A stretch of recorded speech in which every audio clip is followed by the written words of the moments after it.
വേണ്ട പ്രാർത്ഥിക്കുന്ന പ്രശ്നമില്ല. അല്ല, എന്റെ ബിസിനസ് അങ്ങനെ ഒരു വലിയ ബിസിനസ്. എന്താ നിന്റെ ബിസിനസ്? മോശനച്ചാ ബിസിനസ് പറയടാ. എനിക്ക് ഈ ശവപ്പെട്ടി ഉണ്ടാക്കണ ബിസിനസ്സിനച്ചാ അതിപ്പോ വളരെ മോശമാണ്. അപ്പൊ ഞാൻ നിനക്ക് വേണ്ടി പ്രാർത്ഥിക്കണല്ലേ. അപ്പൊ അതാണ് മനുഷ്യൻ. അതായത് ആരെ ശവപ്പെട്ടിലാക്കിയാലും കുഴപ്പമില്ല, എന്റെ ബിസിനസ് നന്നാവണമെന്ന്. സഹോദരങ്ങളെ, ദൈവത്തിന്റെ സന്നദ്ധി ചെന്നാലേ ഇന്നു മുതലേ തരാന്ന് പറയാന്നൊരു തീരുമാനം എടുക്ക്. കൊടുക്കലാണ് പ്രിയമുള്ളവരെ സമ്പത്ത്. നമുക്ക് കിട്ടുന്നത് മുഴുവൻ നമുക്ക് ഭാരമായിട്ട് തീരുള്ളൂ. കൊടുത്തു നോക്കിയേ. കൊച്ചോസ ചിറ്റലപ്പള്ളിയിൽ നിങ്ങൾ കേട്ടില്ലേ? അദ്ദേഹം 1000 കോടി രൂപയാണ് ഒരു വർഷം 1000-ൽ കൂടുതലായി ഇപ്പോ. പക്ഷെ അദ്ദേഹം സന്തോഷിക്കുന്നത് കോടികൾ സമ്പാദിക്കുന്നതിലല്ല.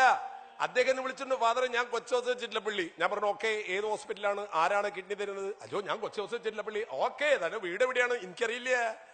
പലരും അച്ഛൻ ഞാൻ വീഗാടിന്റെ എന്താ കാര്യം? അച്ഛൻ കൊടുത്തു പോലെ ഞാനൊരു കിഡ്നിയെ കൊടുക്കാൻ ആർക്കെങ്കിലും. ഇന്ന് ആ മനുഷ്യൻ അനുഭവിക്കുന്ന സന്തോഷം പ്രിയമുള്ളവരെ, കിഡ്നി കൊടുക്കണം എന്നല്ല ഞാൻ പറഞ്ഞതിന്റെ അർത്ഥട്ടാ. അച്ഛൻ പറഞ്ഞ അങ്ങടണ്ടാ പറഞ്ഞേ, എന്നാ ആലോചിക്കണ്ട. ഇല്ല, നിങ്ങൾ ആരും കിഡ്നി കൊടുക്കണ്ട. നിങ്ങൾക്ക് ചട്നി ഇത്തിരി കൊടുത്തൂടെ? ചട്നി അതെങ്കിലും കൊടുക്കുക ആദ്യം, എന്നിട്ട് മതി അവസാനം കിഡ്നിയിലേക്ക്. ഒന്നും കൊടുക്കില്ല എന്നുണ്ടല്ലോ. ഒരു യാത്രയില്, ഒരു ട്രെയിനിലൊരു യാത്ര നടക്കുക, കയ്യിലൊന്നും പോകാൻ പാടില്ല ആർക്കും. യാത്ര പോകുമ്പോ തൊട്ടടുത്തിരിക്കുന്ന ഒരാള് ചോദിച്ചു, തീപ്പെട്ടി ഉണ്ടാ? എന്തിനാ? വലിക്കാനായിട്ട്. പറഞ്ഞു, ഞാൻ വലിക്കില്ലടോ ഒന്നും. അപ്പൊ തൊട്ടടുത്ത് ചോദിച്ചു, തീപ്പെട്ടി? കൊണ്ടുവന്നിട്ടില്ല. അയാൾ ആ കമ്പാർട്ട്മെന്റിൽ നടന്ന് എല്ലാവരോടും ചോദിക്കുക, തീപ്പെട്ടി ഉണ്ടോ? തിരിച്ചു വന്നപ്പോ അടുത്തിരിക്കുന്ന ആൾ, കിട്ടിയ തീപ്പെട്ടി?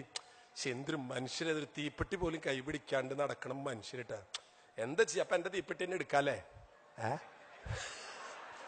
ഒരു കൊള്ളി പോവാണ്ടിരിക്കാൻ നോക്കിയതാണ്. അതാണ് ബിസിനസ്. പ്രിയമുള്ളവരെ, നമ്മുടെ കയ്യിൽ നിന്ന് പോവാണ്ടിരിക്കാൻ നോക്കണത് ഒന്നല്ല, എത്രമാത്രം നമ്മൾ മറ്റുള്ളവർക്ക് കൊടുക്കും. ആ മനസ്സ്, ആ തുറന്ന മനസ്സുണ്ടല്ലോ, വാരിക്കോരി നിങ്ങളുടെ ജീവിതത്തിലേക്ക് വരും. പണത്തിനെ കുറിച്ചല്ല ഞാൻ പറഞ്ഞത്. ഞാൻ ചുരുക്കാം, APJ അബ്ദുൽ കലാം ഈ യാത്ര, ഈ ഇനാഗ്രേഷൻ ആയിട്ട് പോയിട്ട് 2 മാസം ഞാൻ ഫോണിൽ അവിടെ നിന്ന് ഡൽഹിയിൽ നിന്ന് വിളിച്ചു, അദ്ദേഹത്തിന്റെ ഓഫീസിൽ നിന്ന്, ഫാദർ കാഞ്ഞിരപ്പള്ളിയിലേക്ക് വരണം. ഞാൻ എന്താ കാര്യം? അബ്ദുൽ കലാം വരുന്നുണ്ട്. അബ്ദുൽ കലാമിനൊരു അവാർഡ്, ഇപ്പൊ നിങ്ങളൊരു അവാർഡ് തന്നില്ലേ, ഇതുപോലൊരു അവാർഡ് APJ അബ്ദുൽ കലാമിന് കാഞ്ഞിരപ്പള്ളി രൂപത കൊടുക്കുന്നുണ്ട്. കമ്മ്യൂണൽ ഹാർമണി അവാർഡ് 1 ലക്ഷം രൂപയാണ്. അപ്പോ ഫാദർ ആ വേദിയിൽ വരണം. ഞാൻ ചോദിച്ചു, എന്തിന് ഞാൻ വരണേ? അല്ല, അത് ആ വേദിയിൽ വെച്ചിട്ട് APJ അബ്ദുൽ കലാം ആ 1 ലക്ഷം രൂപ അച്ഛനാ തരണേ. എനിക്കാ? അതിപ്പോ അബ്ദുൽ കലാം നമ്മുടെ അമ്മായിയുടെ ബന്ധത്തില് ആരെങ്കിലും ഉണ്ടോ നോക്കി. ആരും ഒരു ബന്ധമില്ലാന്ന്. അബ്ദുൽ കലാം ഞാനായിട്ട് എന്താ ബന്ധം? അപ്പൊ എനിക്ക് തോന്നി ആള് കാശല്ല തരണത്, അയാള് തരണത് വേറെന്തോ സാധനമാണ്. ഞാൻ തീരുമാനം, ഞാൻ വരാം. ഞാൻ അവിടുന്ന് പോകുമ്പോ ഗിരിജ എന്ന് പറയുന്ന ഒരു ഹൈന്ദവ സഹോദരി എന്റെ കാറിൽ കയറ്റി. ആ സഹോദരിയും കൊണ്ട് ഞാൻ യാത്ര പുറപ്പെട്ടു കാഞ്ഞിരപ്പള്ളിയിലേക്ക്. ആ സഹോദരി വിധവയാണ്, ഭർത്താവ് മരിച്ചുപോയി. മകന് കരൾ രോഗം, മകൾക്ക് കിഡ്നി രോഗം. മകന് കരൾ കൊടുക്കാൻ പോവുക, 25 ലക്ഷം രൂപ വേണം. 5 ലക്ഷം രൂപയായിട്ടുള്ളൂ. ഞാൻ ഒരു ഫംഗ്ഷനിൽ വെച്ച് കണ്ട് പരിചയപ്പെട്ടതാ. മകൾക്ക് കിഡ്നി കൊടുക്കണം. ഒരമ്മ, വീടില്ല, ഭർത്താവില്ല, എന്ത് ചെയ്യും? ഞാൻ പറഞ്ഞു, ചേച്ചി വണ്ടിയിൽ കയറ്. നേരെ ഞാൻ കാഞ്ഞിരപ്പള്ളിയിലെത്തി. അവിടെ ചെന്നപ്പോ അദ്ദേഹം അവാർഡിന്റെ സമയം വന്നപ്പോ ഞാൻ മുമ്പിലിരിപ്പുണ്ട്. കം ഫാദറിനു എന്നെ വിളിച്ച വേദിയിലേക്ക് കെറ്റി.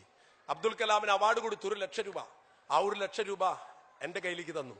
ഞാൻ പറഞ്ഞു, സാർ എനിക്ക് 2 കാര്യം പറയാനുണ്ട്. പറയൂ ഫാദർ. എന്റെ കൂടെ ഒരു ഗിരിജ എന്നൊരു വിധവ വന്നിട്ടുണ്ട്. ആ വിധവ 4 ദിവസം കഴിഞ്ഞ കരള് മുറിച്ചു കൊടുക്കുക. 14 മണിക്കൂറാണ് പ്രിയമുള്ളവരെ മലന്ന് കിടക്കുക. ഈ കൂമ്പിന്ന് അങ്ങോട്ട് കീറിയാൽ ഈ പള്ള വഴിക്ക് അങ്ങോട്ട് പോകും. പൊളിച്ചു വെച്ച് 14 മണിക്കൂർ നീണ്ടെടുക്കുന്ന ശസ്ത്രക്രിയയിലൂടെ കരള് മുറിച്ച് മകന് കൊടുക്കുന്ന ഒരു അമ്മ.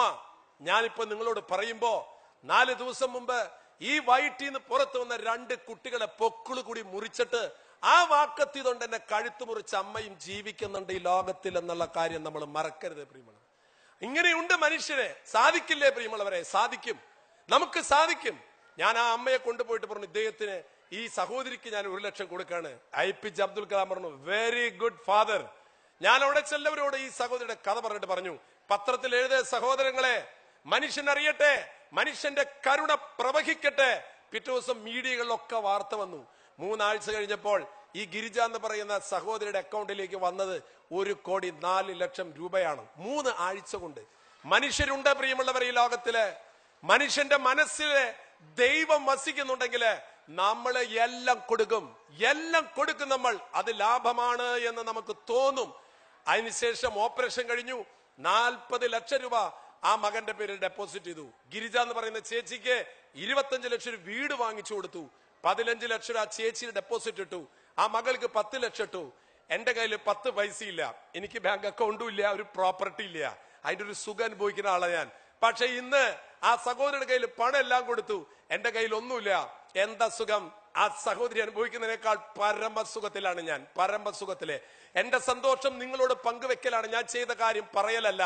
നിങ്ങൾക്കും ആകാം പ്രിയമുള്ളവരെ. ജീവിതത്തിന്റെ സന്തോഷത്തിൽ കടന്നു വരാൻ നിങ്ങൾ ഞാൻ ആഹ്വാനം ചെയ്യുകയാണ്. അതിനുശേഷം ഈ ചേച്ചിയോട് ഞാൻ പറഞ്ഞു, ചേച്ചിയെ 1 ലക്ഷം അബ്ദുൽ കലാം തന്നില്ലേ, അത് 2 ലക്ഷം ആക്കിയിട്ട് ഇങ്ങോട്ട് തിരിച്ചു തരിക. 2 ലക്ഷം എന്റെ കയ്യിൽ ഞാൻ ഫെഡറേഷനിൽ വെച്ചിട്ടുണ്ട്. ഡൽഹി പോയപ്പോ ഞാൻ അബ്ദുൽ കലാമിന്റെ അടുത്ത് നിന്നിട്ട് ഈ കഥ പറഞ്ഞു. അദ്ദേഹം പൊട്ടിച്ചിരിച്ചു. ഭയങ്കര അത്ഭുതമാണല്ലോ ഫാദർ ചെയ്ത പ്രവൃത്തി കൊണ്ട് ഇത്ര വലിയ ഫലം ഉണ്ടായോ? ഞാൻ പറഞ്ഞു, സാറ് അടുത്ത പ്രാവശ്യം കേരളത്തിൽ വരുമ്പോഴേ എന്നെ അറിയിച്ചോളൂ. എന്തിനാ? 1 ലക്ഷം തന്നത് 2 ലക്ഷമായിട്ട് അങ്ങോട്ട് തിരിച്ചു തരാനാണെന്ന്. അതെന്തിനാ? സാറിന് 1 ലക്ഷം തന്നു, നമ്മൾ 2 ലക്ഷമായിട്ട് അങ്ങോട്ട് തിരിച്ചു വന്നു. തിരിച്ചു വരുമ്പോ ഞാനൊരു ചേച്ചിനെ കൊണ്ടുണ്ടാവൂട്ടാ. അതെന്തിനാ? ആ ചേച്ചിക്ക് 2 ലക്ഷം കൊടുക്കാൻ. എന്നിട്ട് അടുത്ത പ്രാവശ്യം താങ്കൾ വരുമ്പോ ആ 4 ലക്ഷം ആക്കി തിരിച്ചങ്ങോട്ട് തരാട്ടാ. പിന്നെ പ്രാവശ്യം വരുമ്പോ 8 ലക്ഷം. പ്രിയമുള്ളവരെ, ഈ ലോകത്തിൽ അത്ഭുതങ്ങൾ നടക്കും, എന്നും അത്ഭുതങ്ങൾ നടക്കും. നമ്മുടെ മനസ്സ് നന്മ നിറഞ്ഞതാണെങ്കിൽ. ഞാൻ എന്റെ വാക്കുകൾ ചുരുക്കുന്നു. നിങ്ങളുടെ ഈ സ്നേഹത്തിനും നിങ്ങളുടെ ഈ വലിയ കാരുണ്യ പ്രവാഹത്തിനും സന്തോഷമുണ്ട്. ഇതൊരു ഹാർവെസ്റ്റ് ആകണം. നിങ്ങൾ കൊയ്ത് കയറ്റണം. നിങ്ങളുടെ മനസ്സുകളെ കഴുകി വൃത്തിയാക്കണം. മനുഷ്യരോട് കരുണ കാണിക്കാൻ എന്നെ നിങ്ങൾ ആദരിക്കുക എന്ന് പറഞ്ഞാൽ എന്നെയല്ല, ആ പ്രവൃത്തിയെയാണ് നിങ്ങൾ ആദരിച്ചതും സ്നേഹിച്ചതും. അങ്ങനെ ആദരിക്കും സ്നേഹിക്കുന്നുണ്ട് എങ്കിൽ നിങ്ങൾ തന്ന തുകയുണ്ടല്ലോ, ഞാൻ ആരുടെയും അവാർഡ് വാങ്ങിച്ച ആ തുക ഞാൻ കൊണ്ടുപോകാറില്ല. ആ തുക ഇവിടെ അച്ഛന്റെ കയ്യിൽ ഞാൻ ഏൽപ്പിക്കും. ഇവിടെ വന്നുകൂടിയിരിക്കുന്ന എല്ലാവരും കേട്ടല്ലോ, നിങ്ങള് 10 ദറംസ് വെച്ച് അച്ഛന്റെ കയ്യിൽ കൊടുക്കുക, ഈ അക്കൗണ്ടിലേക്ക് കൊടുക്കുക, ഈ തുകയിൽ വെക്കുക. എന്നിട്ട് ഇവിടെ ഒരു കിഡ്നി രോഗി കഷ്ടപ്പെടുന്നു, അവൻ മരണത്തോട് മല്ലടിക്കുന്നു, അവൻ അത്ര അർഹതപ്പെട്ട വ്യക്തിക്ക് അത് നിങ്ങൾ കൊടുക്കുമ്പോൾ നിങ്ങൾ കൊയ്ത് കയറ്റും പ്രിയമുള്ളവരെ ജീവിതത്തിൽ. അതുകൊണ്ട് ഈ പൈസ ഞാൻ ഇവിടെ വെക്കുകയാണ്. എന്നെ കേട്ട എല്ലാവരും അച്ഛന്റെ കയ്യിൽ എനിക്ക് അത്രയൊന്നും എനിക്ക് അറിയില്ല. പക്ഷെ അതിനുവേണ്ടി ദൈവം ഒരു മനുഷ്യനെ നിശ്ചയിച്ചിട്ടുണ്ടാവും. ആ ആൾ ആരാണെന്ന് പോലും എനിക്കറിയില്ല. അങ്ങനെ വേണം. ചെതൽ പിടിക്കാത്ത, കള്ളം കൊണ്ടുപോകാത്ത സമ്പത്ത് സമ്പാദിക്കണം. നമ്മൾ മരിച്ചു പോകുമ്പോ മക്കൾക്ക് കൊടുത്തതിന്റെ കണക്കൊന്നും സ്വർഗരാജ്യത്തിൽ എഴുതി വെച്ചിട്ടുണ്ടാകില്ല. ഈ UAE നിങ്ങൾ എന്ത് സമ്പാദിച്ചു എന്നുള്ളത് സ്വർഗത്തിൽ എഴുതില്ല. മനുഷ്യന്റെ ഹൃദയത്തിൽ സമ്പത്ത് സമ്പാദിക്കണം പ്രിയമുള്ളവരെ. മനുഷ്യന്റെ ഹൃദയമാണ് ബാങ്ക്. ഓരോ മനുഷ്യനും നമ്മൾ ചെയ്യുന്ന നന്മ പ്രവർത്തികൾ അവന്റെ ഹൃദയത്തിൽ ചെന്നാൽ പേരിൽ ഡെപ്പോസിറ്റ് ചെയ്യും ഈശ്വരന്റെ ദൈവത്തിന്റെ സന്നദ്ധിയിൽ. എന്റെ വാക്കുകൾ ഞാൻ ചുരുക്കുന്നു. സന്തോഷമുണ്ട്, തികഞ്ഞ സന്തോഷമുണ്ട്. നിങ്ങളുടെ അവാർഡ് അത് നിങ്ങളുടെ സ്നേഹമാണ്. പക്ഷെ എനിക്ക് നിങ്ങളോട് പറയാനുള്ളത്, നമ്മൾ ഈ UAE വന്നിട്ട് മലയാളികൾ ഇവിടെയുള്ള മനുഷ്യ സമൂഹത്തിന്റെ മുമ്പിൽ കാണിച്ചു കൊടുക്കണം, മലയാളിയുടെ മനസ്സ് തങ്ക മനസ്സാടോ. Thank you very much.